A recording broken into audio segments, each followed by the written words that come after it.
नमस्कार, यक्ष न्यूज में आपका स्वागत है। राजस्थान के गांव-गांव की सरकार और निकाय चुनावों को लेकर इस वक्त की सबसे बड़ी, बेहद महत्वपूर्ण और धमाकेदार खबर सामने आ रही है। अगर आप भी राजस्थान में सरपंच और नगर निकाय के चुनावों की तारीखों का इंतजार कर रहे हैं, तो आपके लिए बहुत बड़ी और बिल्कुल ताज़ा अपडेट आ चुकी है।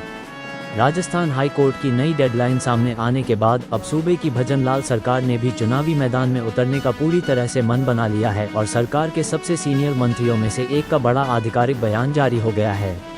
प्रदेश के नगरीय विकास एवं स्वायत्त शासन यानी यूडीएच मंत्री झाबर सिंह खर्रा ने मीडिया से बातचीत करते हुए साफ कर दिया है कि राज्य सरकार चुनाव कराने के लिए पूरी तरह से तैयार है। मंत्री ने दो टूक शब्दों में कहा कि राज्य निर्वाचन आयोग जब भी उचित समझे और चुनाव की तारीखों का ऐलान करे, सरकार उन्हें हर तरह की सहायता और मैन पावर देने के लिए तत्काल उपलब्ध है। मंत्री झाबर सिंह खर्रा के इस बयान ने राजस्थान की सियासत में चल रही कई तरह की अटकलों पर पूरी तरह से विराम लगा दिया है। सरकार के स्तर पर चल रही तैयारियों का पूरा ब्यौरा देते हुए यूडीएच मंत्री ने बताया कि सरकार ने अपने हिस्से का काम लगभग 3 महीने पहले ही पूरा कर लिया था। इसमें पंचायती राज और पंचायत समितियों का पुनर्गठन, नई पंचायतों का सृजन, वार्डों का नए सिरे से परिसीमन और शहरी निकायों के सीमा विस्तार का सारा काम पूरी तरह कंप्लीट है। सरकार के पास अपनी तरफ से कोई भी काम पेंडिंग नहीं है। लेकिन इसके साथ ही मंत्री ने उस असली वजह का भी खुलासा किया जिसके कारण अब तक चुनाव अटके हुए थे और जिसके चलते सरकार ने कोर्ट से दिसंबर तक का समय मांगा था। मंत्री ने साफ किया कि चुनावों में सबसे बड़ा रोड़ा अन्य पिछड़ा वर्ग यानी ओबीसी आयोग के सटीक आंकड़ों का न मिल पाना है। मंत्री ने इस पूरे विवाद का ठीकरा पिछली कांग्रेस सरकार पर फोड़ते हुए कहा कि पूर्ववर्ती सरकार के समय ओबीसी आयोग का गठन ही नहीं किया गया था।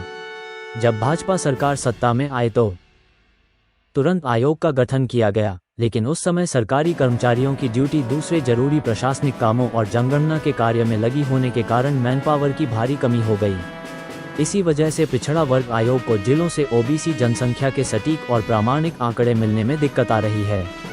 मंत्री ने ये भी बताया कि आयोग का मानना है कि प्रशासन से ओबीसी के सटीक आंकड़े जुटाने में अभी कम से कम 1 से 1.5 महीने का समय और लग सकता है और आंकड़े मिलने के बाद भी उनकी बारीकी से जांच करने में 7 से 10 दिन का वक्त लगेगा।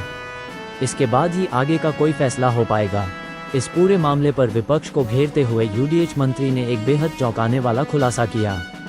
उन्होंने कहा कि जब विधानसभा सत्र के दौरान बिना ओबीसी रिपोर्ट के ही चुनाव कराने की बात आई, तो उन्होंने खुद विपक्षी सदस्यों से लिखित में मांग मांगी थी कि अगर वे चाहते हैं कि ओबीसी वर्ग को राजनीतिक आरक्षण दिए बिना ही चुनाव करवा दिए जाएं, तो वे ऐसा लिख कर दें। लेकिन आज तक विपक्ष के किसी भी नेता ने ऐसी मांग लिखित में नहीं सौंपी। ऐसे में सरकार ओबीसी वर्ग के अधिकारों के साथ समझौता किए बिना राज्य निर्वाचन आयोग के जरिए विधिक राय यानी कानूनी सलाह लेकर आगे का फैसला करेगी।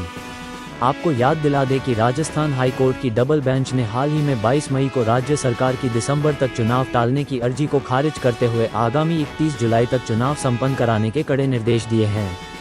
इसके साथ ही कोर्ट ने ओबीसी आयोग को भी 20 जून तक हर हाल में अपनी रिपोर्ट सौंपने को कहा है।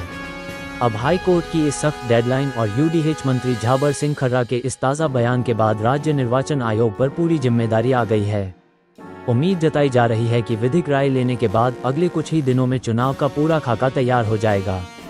राजस्थान के इस महामुकाबले और सरपंच चुनाव की हर पल की लाइव अपडेट के लिए आप लगातार बने रहिए यक्ष न्यूज़ के साथ। धन्यवाद।